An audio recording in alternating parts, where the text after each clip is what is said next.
கிறிஸ்துவுக்குள் பிரியமான சகோதர சகோதரிகளே, உங்கள் அனைவரையும் தினமொரு முத்துக்கள் நிகழ்ச்சியில் சந்திப்பதில் மிகுந்த மகிழ்ச்சி அடைகிறேன். சிலுவையில் இயேசுவின் வெற்றி. லூகா 23 படைவீரர் அவரிடம் வந்து புளித்த திராட்சை ரசத்தை கொடுத்து, நீ யூதர்களின் அரசனானால் உன்னை காப்பாற்றிக்கொள் என்று எள்ளி நகையாடினர். பிரியமானவர்களே, இயேசு இந்த உலகில் வாழ்ந்த காலத்தில் அநேக அற்புதங்களை செய்தார். இறைவார்த்தையை போதித்தார், பாவத்தை கண்டித்தார். அவரது நடவடிக்கைகளை பொறுத்து கொள்ள முடியாதவர்கள் அவரை சிலுவையிலே அறைய ஒப்பு கொடுத்தனர். அத்தோடு இயேசுவுக்கு முற்றுப்புள்ளி வைத்தாயிற்று என்று மகிழ்ச்சி அடைந்தனர். ஆனால் இயேசுவின் வெற்றியை அவர்களே ஆரம்பித்து வைத்தார்கள் என்பது அப்போது அவர்கள் அறிந்திருக்கவில்லை.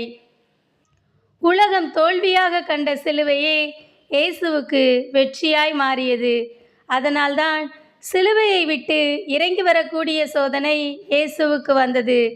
நீ யூதர்களின் அரசனானால் உன்னையே காப்பாற்றிக்கொள் என்றெல்லாம் எள்ளி நகையாடினார்கள். சிலுவையை விட்டு இறங்கி வர இயேசுவால் முடியும். ஆனால் அவர் வந்த நோக்கம் அதுவல்ல.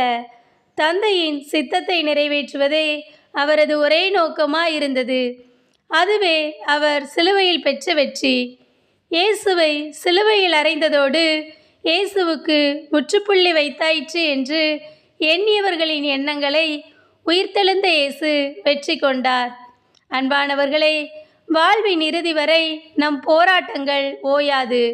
நாம் துன்பங்களை கண்டு துவண்டு விடாமல் முன்னேறி செல்வதே உகந்தது.